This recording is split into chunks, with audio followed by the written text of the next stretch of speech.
নমস্কার। আজকে আমি আপনাদেরকে শোনাবো হনুমান এবং গরুর কিভাবে লক্ষণের জীবন ফিরিয়ে আনবেন। তো চলুন দেরি না করেই শুরু করা যাক। যখন মেঘনাদের অস্ত্রের আঘাতে লক্ষণ গুরুতরভাবে আহত হয়েছিলেন, তখন তার জীবন বাঁচানোর জন্য হনুমান এবং গরুর উভয়ই গুরুত্বপূর্ণ ভূমিকা পালন করেছিলেন। লক্ষণের জীবন বাঁচানোর জন্য হনুমানের সবচেয়ে গুরুত্বপূর্ণ অবদান ছিল দ্রোণগিরি পর্বত থেকে সঞ্জীবনী বুটি নিয়ে আসা। এই ঘটনাটি রামায়ণের একটি বিখ্যাত অংশ।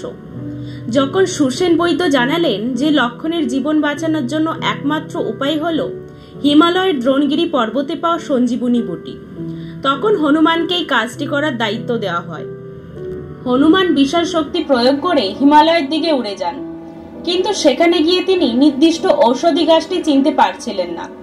তাই সময় নষ্ট না করে তিনি পুরো দ্রোণগিরি পর্বতটি তুলে নিয়ে লঙ্কায় ফিরে আসেন।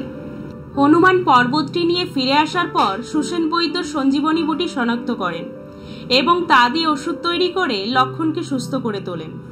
গরুর সরাসরি লক্ষণের জীবন ফিরিয়ে আনার ক্ষেত্রে হনুমানের মতন ওষুধ নিয়ে আসেননি, কিন্তু তিনি রাম ও লক্ষণকে মেঘনাদের ব্রহ্মাস্ত্রের বাঁধন থেকে মুক্ত করতে সাহায্য করেছিলেন।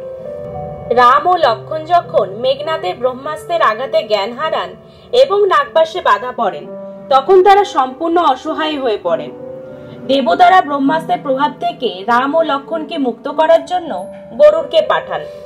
গরুর হলেন সাপের প্রাকৃতিক শত্রু। গরুর যখন যুদ্ধক্ষেত্রে পৌঁছান, তখন তার বিশাল আকৃতি এবং তেজ দেখে নাগপাশে বাঁধা সমস্ত সর্প ভয় পেয়ে পালিয়ে যায় বা গরুর তাদের ভক্ষণ করেন। এর ফলে রাম এবং লক্ষণ নাগপাশের বাঁধন থেকে মুক্ত হন এবং পুনরায় জ্ঞান ফিরে পান। সুতরাং হনুমান সঞ্জীবনী বুটি নিয়ে এসে লক্ষণের জীবন রক্ষা করেন এবং গরুর নাগপাশের বাঁধন থেকে তাদের মুক্ত করে জীবন ফিরিয়ে আনার পথ প্রস্তুত করেন। এই দুই মহাবীরই লক্ষণের সুস্থতায় গুরুত্বপূর্ণ অবদান রেখেছিলেন।